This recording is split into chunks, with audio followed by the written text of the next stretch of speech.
terdengar perubahan suara Coba ke arah tuker mana ke sana. Bonus. Foto tuh ih terbalas. Ada nggak di sini dia punya gambar? Space Traub space Traub. Dia tuh ya udah terus. C9. Bentar nih C sampai berapa? Berapa 12 ya Allah. Mas sendiri kan cuma C4, C5, Tidak ada ya. C3. Oke. Relax. Jadi dia kalau garis-garis saya tahu tuh. Jadi ini kan sternalis kan pas di tengah. Kemudian parasternalis itu pas di samping. Jadi parasternalis dextra sinistra.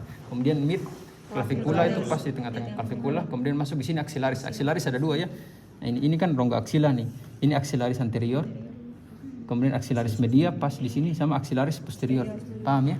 Oke. Nah, jadi kita mulai perkusi itu dari linea axillaris anterior menuju garis mid axilla ya. Jadi dari sini ke mid axillaris anterior ke axillaris media atau mid axilla ya kan, anterior mid posterior di ICS 9. Jadi tentu kan udah punya ICS.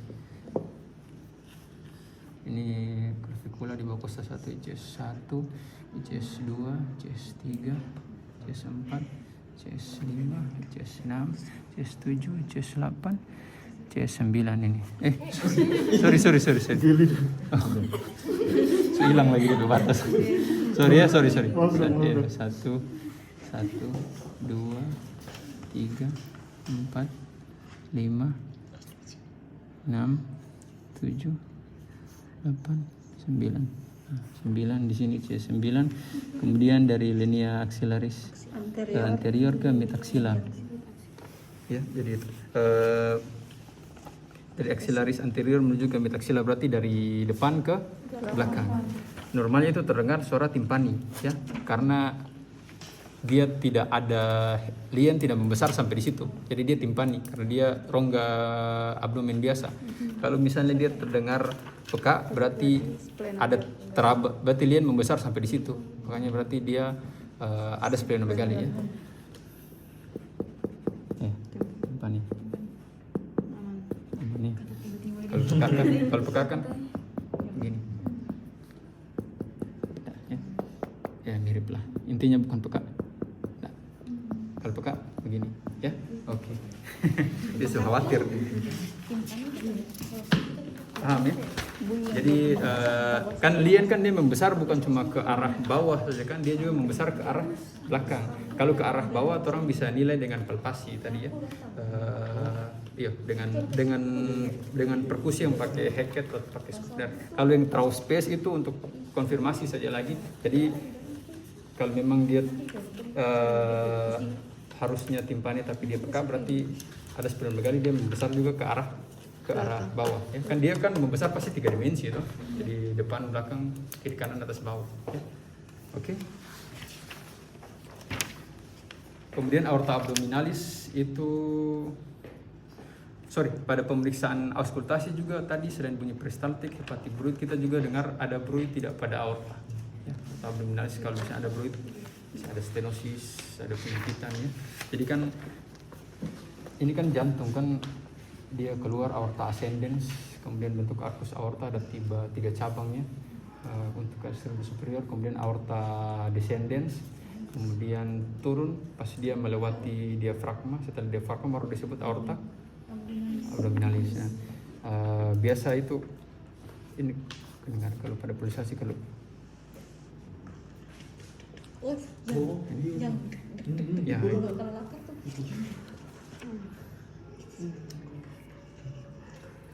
Ini pas di atas antara umbilikus sama proses kedeus di tengah-tengah di sini. Biasa kalau pada saat olahraga berat itu deg-degan, selain di jantung kan juga rasa kayak ada pulsasi di perut. Nah itu aorta abdominalis ya. Oke.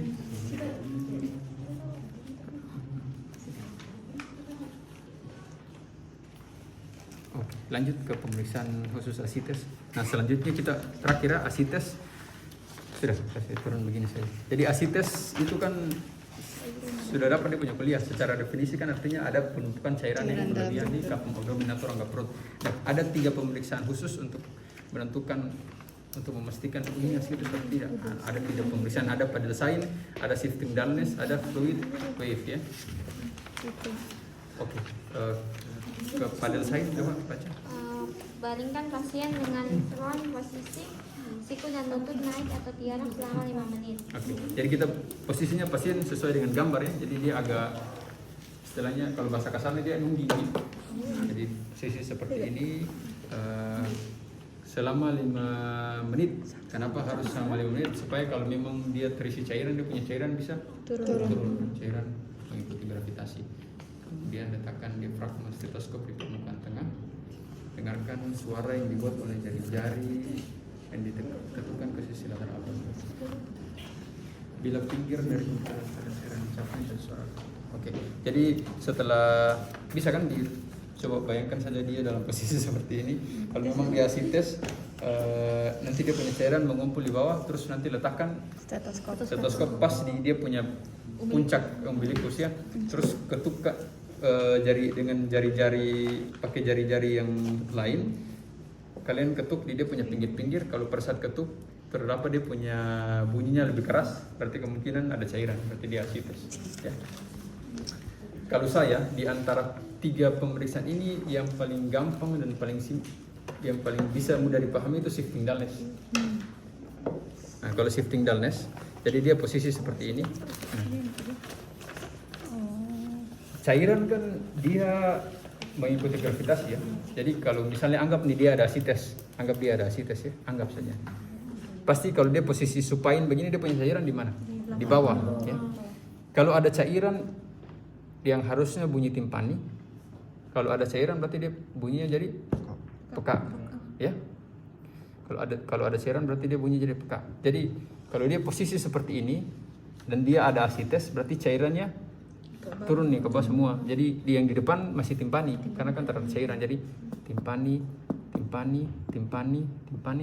sampai dapat peka di sini. Berarti kalian curiga, wah ini peka kan 2. Ada kemungkinan bisa berupa massa padat atau bisa berupa cairan. Nah, untuk memastikan dia pekanya ini apakah massa yang padat atau karena cairan, kalian kasih miring ke arah sebelah ulang, ya, miring ke arah sebelah. Jadi miring ke sana. Jadi miring ke arah sebelah. Terus yang awalnya peka di sini karena terisi cairan, dia cairan kan subaring ke turun ke bawah. Jadi yang peka di sini dia harusnya jadi timpani sampai dapat peka. Berarti itu asites. Paham ya? Nah. Oke, lanjut. Ini pasien berbaring terlentang. Jadi terserah ya, dia mau kalian mau baring ke kiri atau ke kanan, terserah. Mau menghadap ke kalian juga bisa, mau menghadap ke sisi yang sana karena kan di sini dibilang berbaring ke salah satu posisi lateral ya. Jadi terserah.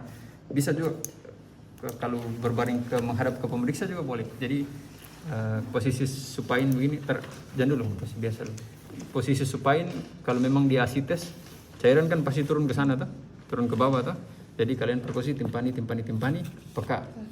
Ini sisi sebelah juga sama. Kan cairan kan pasti sejajar tuh. Ntar mungkin dia lebih tinggi sebelah kan. Timpani peka.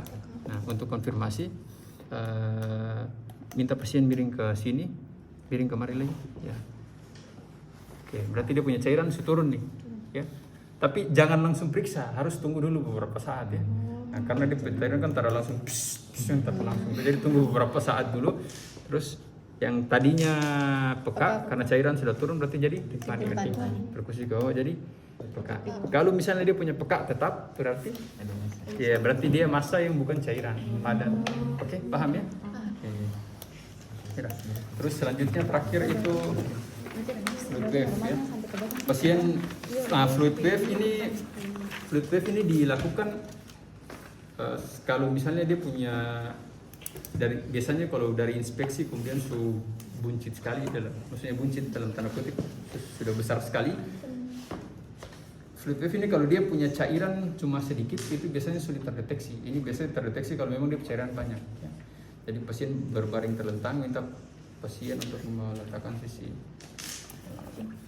minta pasien atau asisten kalau ada asisten untuk meletakkan sisi ulnar telapak tangan di abdomen. Jadi dia kasih sisi ulnarnya, kan sisi radial, sisi ulnarnya. Jadi kasih begini, kasih agak tekan, kemudian pemeriksa meletakkan kedua tangan pada kedua sisi abdomen sama kayak begini.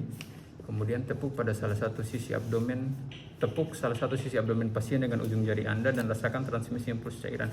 Jadi kalau yang tadi saya bilang ini dilakukan kalau misalnya dia punya cairan memang sudah banyak sekali. Kalau cairannya masih sedikit agak sulit. Kalau cairan sudah banyak, jadi kalau ada asisten atau minta asisten untuk taruh dia punya tangan pas di umbilikus, kemudian agak tekan. Kalau tidak ada asisten, minta pasien sendiri. Jadi pasien taruh dia punya tangan begini, taruh tangan. Ya, tangan yang satu lah itu. Susah ya, agak tekan. Jadi tangan di dua sisi, kemudian kalian dorong ya, dorong begini. Kan cairan kan pasti dia membentuk gelombang ya. Kalau raba dia punya transmisi sebelah, ada dia punya getaran. Terus balas lagi, teraba juga dia punya getaran di sebelah, berarti kemungkinan dia ya, asites. Oke? Sudah, good. Sehat Pak. Lanjut ini kayaknya pemeriksaan colok dubur ya.